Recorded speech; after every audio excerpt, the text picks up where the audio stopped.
Let's now talk about one potential promotional strategy, which is collaborating with influencers.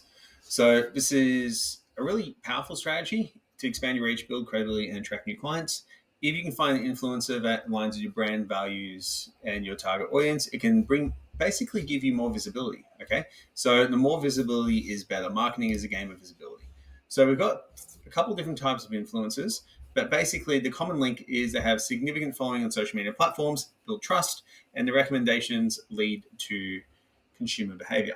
And that's the goal we're looking here. We're looking for them to lead us towards consumer behavior. So you have a couple different types. You have the nano influencers, 1 to 10K followers.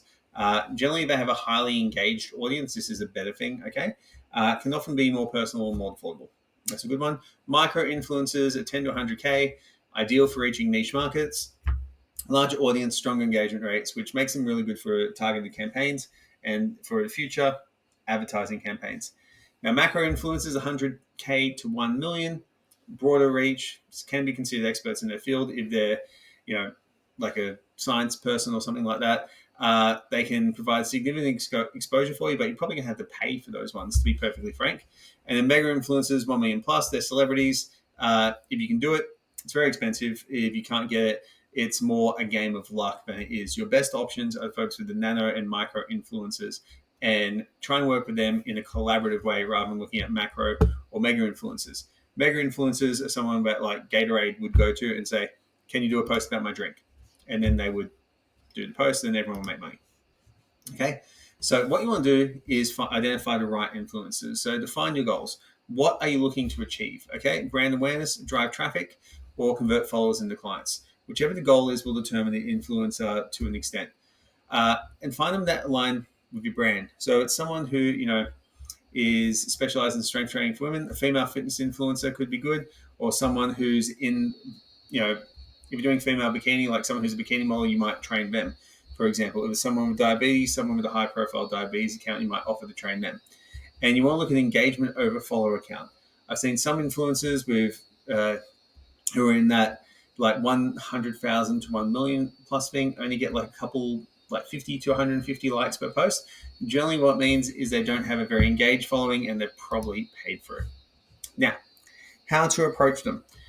Research and personalize, understand their content, look at their stuff, understand their audience, look at have they done any previous collaborations before, personalize your outreach message to show why you've taken the time to understand their brand and why you believe they're a good fit.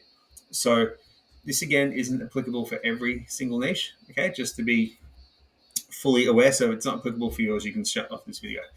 Now, next one, when proposing collaboration, make sure it's mutually beneficial. We're generally going to be offering to train them and give them guidance over what they need to do. So one influencer that I'm approaching at the moment, at the time of filming this video, is a fitness influencer, has a big social media following, has a big online training business, but is suffering from her own health issues. And my goal is to solve her health issues in response to that exposure to her audience. So there's a mutually beneficial collaboration because as she gets back in shape and gets healthier, she'll be able to then sell more of her own stuff. And if it's gut stuff, I basically establish myself as the expert there. And be clear about the expectations outlined. Just because they're an influencer doesn't mean they're a bigger or better person than you. Okay, you still need to approach it from a business perspective. So types of collaborations you have: sponsored posts, you have giveaways, joint events or challenges, guest content, or affiliate marketing. So whichever it is that's going to be useful for your app, that's going to be ideal. Okay. So if you're going to pay them to create content and promote your app, that would be part of the ambassador program. If it's a giveaway, hey, I've been working with X, I've been training them, it's great stuff. Or following the nutrition approach, they're giving away 10 packages to my followers. First thing to get in, get a free package. Lots of different options there that you can be creative with. Measuring success, obviously look at new followers, new engagement, new sales. All that type of stuff is very important. Ask the influencer what they liked about it and what they need to change, and then try and build it into a long-term relationship. It is a better thing to always have a long-term relationship with someone.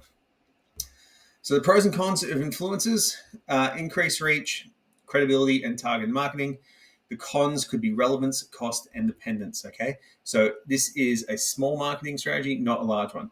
This can pay off incredibly well. So Before we wrap it up and finish one story, there is a coach, Jordan Sayat, I believe is his name, who has a very big following now, makes a lot of money, has a huge online program.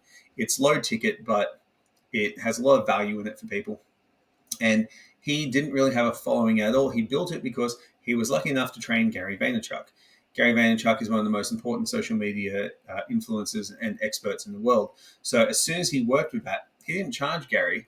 He basically got exposure, and that exposure meant he created a product that he could monetize, and that led to him, you know, being very, very successful. So there's a lot of coaches out there who, if they can find the right influencer, and if you're lucky enough to do it, it is a highly worthwhile thing to do. From the influencer that I've worked with, it's generated over 6 figures. So I highly recommend it's a strategy that you approach.